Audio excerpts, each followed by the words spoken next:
আসসালামু আলাইকুম আপুরা ভাইয়ারা কিরম আছেন? আশা ভালো। করি তো আজকে আলহামদুলিল্লাহ আমি ভালো। দুপুরবেলায় আমার ছেলে তো বলছিল আজকে বিরিয়ানি দুপুরে খাবে, কি রান্না তো করবো এর জন্য দেখেন। বিরিয়ানি রান্না করতে গিয়ে আমার উনি পোলাই আলু আনছিল কইতেছে বাজার 1 বিরিয়ানি কেজি, খাইবো, তো তো 1 ওই কেজি পোলার পুরাটাই কথা লয়ে লইছি। রাখতে দেখেন গিয়ে একই মনে করেন যে সাইজের মুরগির নাই সুন্দর। করে আর এরপরে এইখানে ভাবলাম বিরিয়ানির জন্য সমস্ত কিছু আমি যে গুছাই ওনারে লইছি। বলছি আপনি ডিম না আর দেন, চাউল ডিম দিয়া হাঁসের আজকে চাউল আমি দিয়া আলু মুরগির দিয়ে না আমি দিয়া বিরিয়ানি ডিম করে দিই, দিয়া আমার বিরিয়ানি পোলাই করবো। খাইবো। দেখেন চাউলগুলা তো হেতে পোলাই খাইবো, চাউল, মাই কি না কইরা এই দিতে যে পারে। 5টা ডিম লইছি হাঁসের তারপরে ডিম। উনি গিয়ে তো 80 আমার টাকা ছেলে করে যেহেতু দুইয়ালি বলছে হাঁসের ডিম আনছে, খাওয়ার একটা জন্য, খাইয়া লাইছি তাই আমি সকালবেলা আমার ছেলের জন্য আর বিরিয়ানি 5টা বানাইলাম। দিয়ে তো মনে এখন করেন যে আমি আমি মাটির আলু চুলায় চলে চুলাইয়া যাব। লইছি। চলে আসলাম, তো 1 আগুন কেজি ধরাইলাম, আলু কড়াই গরম আনছিল মনে করলাম, করেন যে তারপরে আমি তেল 1 দিয়ে দিলাম। সাইজেরই।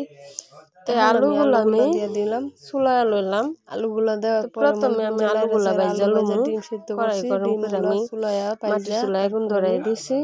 বসাইমু। তো আগুন আমি ধরাই আমি আলুগুলা মাটির দিয়ে চুলায় দিছি আগুন ধরাই কড়াই গরম করে ভাজার তেল জন্য। দিয়া লবণ হলুদ, ভাজার জন্য আলুগুলা দেওয়ার প্রথমে পরে আমি লবণ লবণ দিলাম, দিয়ে তারপরে দিচ্ছি। হলুদ এখন দিম, হলুদ দিয়ে দিমু। দেওয়ার দিয়া পরে কথা হইল তারপরে গিয়া, বাইজা আমি যে যেখান লামাইলাম। থেকে ভিডিওগুলো তো যে দেখতেছেন বা যেখান দেখবেন থেকে আমার ভিডিওগুলো ভিডিওটা প্লিজ দেখতেছেন দয়া বা করে বলে একটা দেখবেন লাইক সবাই সাবস্ক্রাইব প্লিজ করে দয়া দিবেন। করে একটা লাইক সাবস্ক্রাইব করে দিবেন। তো দেখেন আমি আলু লাইড়া দেখেন চাইড়া আমি কড়াইতে লইতাছি। আলু দিয়া ধরার লবণ পরে হলুদ এখন দিয়া আমি তারপরে আমি লাইরা ডিমগুলা চাইরা ভাইজা লইছি। লইতেছি। তো একটা ডিম তো আগে এখন ভাইজা ডিমগুলো লইছিলাম, আর আমি একটা ঠানাইতাছি। আর সাইডে একসাথে তো ভাজতেছি। টাক্কাদা উঠাইতে গেছি, হে কি ডিমগুলো করে উলাইতে উঠে দিছি। না। তাই তারপরে ডিমগুলা উলায় ডিম তারপরে লামায় ডেকচির লইয়া মাঝখানে আমি ডেকচি পেঁয়াজ বসাই দিয়ে দিলাম, দিলাম, পেঁয়াজ গরম তেজপাতা করে গুঁড়া দিয়ে বাজতাছি। দিলাম, হাল দিয়ে দিমু। দেওয়ার পরে লাইড়া চাইড়া যখন লাল হইব তখন আমি মশলা দিয়া দিমু, টমেটো দিমু, কাঁচামরিচ দিমু। তো আসলে যে অনেক সময় দেখা গেছে যে বিরিয়ানি রান্না করতে গেলে অনেক সময় দোকানে মুরগি পাওয়া যায় না, বা মুরগি রুমে থাকে না, বিরিয়ানি খাইতে ইচ্ছা করে, চাইলে আপনারা ডিম দিয়ে রান্না করে খাইতে পারেন। ডিমের বিরিয়ানি খুবই মজা। তো এখন আমি কাঁচামরিচ দিয়ে দিলাম, এখন আমি টমেটো দিয়ে দিলাম। দেওয়ার পরে লাইড়া চেড়া লমু, লাইড়া তারপরে এখন আমি লাইড়া লইতাছি। লওয়ার পরে লাইড়া তারপরে মশলাগুলো আমি দিতাম, আমার ভাজা হয়ে গেছে। হলো রসুন দিয়ে দিছি, আদা দিয়ে দিছি। এখন লাইড়া আমি শুকনো মশলাগুলো দিমু পানি দিয়া। তখন আমি লাইড়া লইতাছি, যখন ভাজা হইব তখন আমি দিয়া দিমু। তো এখন আমি লাইড়া এটা মিশাইলাম। তো জল দিমু, দিয়া তারপরে মশলা দিমু। দেওয়ার পরে আমি এই যে পানি দিয়ে দিলাম। পানি দেওয়ার পরে এখন লাইড়া পেঁয়াজগুলো আমি সমান করে মশলাগুলো দিমু। কথা হইল গিয়া, এই যে দেখেন আমি সমস্ত কিছু ভাজা পানি দিছি, এখন আমি মশলা দিয়ে দিমু।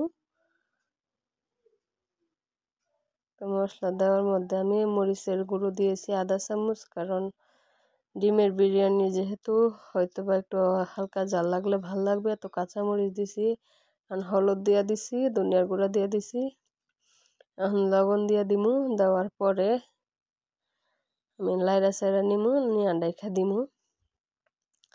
তো ডাকার পরে যখন বলক আসবে তখন আমি আলুগুলা ডিমগুলা দিয়ে দিমু। তখন আমি লাইড়া নিচে ডাইখা দিমু। এখন ডাকনা উলাইমু, উলানোর পরে এখন আমি লাইড়া তারপরে ডিমগুলা দিয়ে দিমু। ডিম আলু একসাথে দিয়ে দিমু। তো ডিমটা ভাইজা লইছি, আলু ভাইজা লইছি, কারণ এভাবে ভাইজা বিরিয়ানি করে খায়া দেখবেন, কিন্তু আপনাদের ভালোই লাগবে, খারাপ না। তো আমার মশলাগুলো বুনে আইছে, আমি এগুলো দিয়ে দিছি। দেওয়ার পরে লাইড়া আমি ডাইখা দিমু। ডাইখা দেওয়ার পরে যখন মশলাগুলো আরও গুলবো, আলুগুলো সিদ্ধ হইব, তখন আমি চাউলগুলো দিমু। তখন আমি ডাইখা দিমু, ডাইখা আবার লাড়া দিমু। যে ডাইখা দিছি, হ্যাঁ আবার ডাইখা থেকে খুললে আবার লাড়া দিতেছি, যেহেতু মশলাগুলো ভালো করে বানানো হইতেছে। আর একটু ভালো করে হইলে আমি চাউলগুলো দিয়ে দিমু। তো দেখেন আমার তরকারিটা কিন্তু খুবই সুন্দর হয়েছে, ডিম আর আলু। তো ডিম আর আলু দিয়ে দিলাম। এখন আমি উদাম কইরা তারপরে লাড়া দিয়া চাউলগুলা দিয়ে দিমু। চাউলগুলা দেওয়ার পরে আমি আবার লাড়া দিয়ে নিমু। তো দেখেন মশলাগুলা বানানো হয়েছে, আমি পেঁয়াজ যেহেতু পয়লা দিছিলাম গইলা গেছে। আজকে ভিডিও ছাড়তে ছাড়তে দেরি হয়ে গেছে, আপনারা কিছু মনে করবেন না। যে যেখান থেকে ভিডিওগুলো দেখবেন সবাই প্লিজ দয়া করে লাইক সাবস্ক্রাইব করে দিবেন। তো এখন আমি চাউলগুলা দিয়ে দিছি। চাউলগুলা দেওয়ার পরে এখন আমি নাড়া দিয়া রেখে দিমু। তো লাড়া দিয়া রেখা দিতাছি। তো রেখা যখন একটু মশলাটা হয়ে আইব তখন আমি পানি দিয়ে দিব। তো এখন আমি হয়ে এসে এখন পানি দিয়ে দিতেছি, পানি দিয়ে লাড়াচাড়া দিয়ে ডাইখা দিমু, তখন বলক আসলে তারপর উদাম করবো। এখন আমি একটা লাড়া দিয়ে দিমু, পানি দিয়ে দিছি, এই যে দেখেন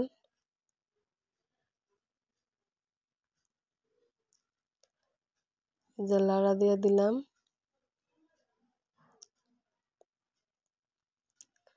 দেখেন তরকারি বিরিয়ানিটা কিন্তু দেখতে অনেক সুন্দর হয়েছে মাশাল্লাহ। তবে আমি বিরিয়ানির মশলা দিতে ভুলিয়া গেছিলাম, জিরা গুঁড়া দিতে ভুলিয়া গেছিলাম। তো এই ভুলিয়া গেছি, কিছু করার নাই। তখন হঠাৎ করে মনে হলো, তারপরে আমি দিয়ে দিলাম। এখন আমি বিরিয়ানির মশলাটা দিয়ে দিতেছি। দেখেন এটা একটা নাড়া দিয়ে আমি মিশাইয়া দিমু, মিশাইয়ার পরে তারপরে যখন বলক আসবে তখন আরেকটা নাড়া দিয়ে দিমু, সমস্ত কিছুর সাথে মিশে যাব। যেহেতু এখন বলক আসে নাই, তো আমি নাড়া দিয়ে নিছি। নাড়া দেওয়ার পরে এখন আমি ডাইখা দিমু। তো ডাকার পরে এখন আবার উদাম করে বলক আসছে, আমি নাড়া দিমু। দেওয়ার পরে যখন পানিটা টাইনা আইব তখন আমি আরেকটা নাড়া দিমু। তো দেখেন এখনই কিন্তু অনেক সুস্বাদু ঘ্রাণ বাড়িতেছে ডিম বিরিয়ানির। চাইলে আপনারা বাসায় এইভাবে রান্না করে খাইতে পারেন, কারণ অনেক সময় মুরগি তাকে বা অনেক সময় তাকে না, চাইলে আপনারা বাসায় এভাবে করে খাইতে পারেন। তো দেখেন আমার চাউলগুলা ফুটাইতেছে, আমি নাড়া দিছি, অনেক ঘ্রাণ অনেক সুবাস বেরিয়েছে। আলহামদুলিল্লাহ আমার বিরিয়ানি প্রায় হয়ে গেছে। তারপরে আলে একটা লাড়া দিতেছি, তলেরটা উপরে করলেই পুরাপুরি হয়ে যাব। আমার চাউল ফুটে গেছে, আর একটু রয়েছে সামান্য। এখন নাড়া দিয়া ডাইখা দিলেই পুরাপুরি হয়ে যাব, চুলায় যেহেতু বসায় রাখছি। এখন আমার রান্না শেষ, আমি সমস্ত কিছু গুছাই তারপরে বিরিয়ানিটার উপরে ধনিয়া পাতা দিয়ে দিতেছি। তো আপনারা অনেকে অনেক কিছু মনে করতে পারেন যে বিরিয়ানির উপরে ধনিয়া পাতা কেন। তো আসলে আপুরা এটা তো ডিম বিরিয়ানি, ডিম কাচ্চি বললেই চলে, কারণ ধনিয়া পাতাটা দিলে ঘ্রাণ সুবাসটা একটু ভালো লাগবে। আর গোস্ত বিরিয়ানির সাথে না দিলেও চলে, বা অনেকে দেয়, কারণ যার যেভাবে খাইতে ইচ্ছা করে আর কি। তো আমি এখন আবার লামায়া গড়াই না লাড়া দিলাম, তো খাবার শুরু করলাম। আলহামদুলিল্লাহ আমার ছোট একটা ভাতিজিরে দাওয়াত দিয়েছিলাম, ও আইসে, ও আসার পরে ওরা ভাত বাইরে দিতেছি, আমরা সবাই খাওয়ার জন্য প্রস্তুতি নিতেছি। তো সবাই বাড়ার শেষে দেখেন ভাতগুলো কত সুন্দর হয়েছে, বিরিয়ানির ভাতগুলা। তো বাইরে তারপরে ডিম যেহেতু 5টা মানুষ আছে, তাই পুরা আস্তা দিতে পারব না, আমি বাইঙ্গাই দিতেছি। তো এখন আমি ডিমগুলারে কাইটা এর অর্ধেকটা দিমু। আমার ছেলে আছে, ভাতিজি আছে। তো আমি এখন আমার হাজব্যান্ডের জন্য বাড়মু, বাচ্চার জন্য বাড়মু, নিজের জন্য বাড়মু। তো দেখেন বিরিয়ানিটার ঘ্রাণ মাশাআল্লাহ আলহামদুলিল্লাহ খুবই ভালো হয়েছে। ডিম বিরিয়ানি বা অনেকে ডিম কাচ্চিও বলতে পারেন। দেখেন খাবার জন্য আমরা সবাই প্রস্তুত। প্লেট দেখাইতেছি, যদি ভালো লাগে বা সুন্দর লাগে আপনারা লাইক সাবস্ক্রাইব করবেন আর আমাদের পাশে দেখবেন। আর এটা আমার কর্তা মশাইয়ের জন্য বাড়ছি, দেখেন লেবুর আলু দিয়ে ডিম বিরিয়ানি, তারপরে আছে সাথে সালাদ।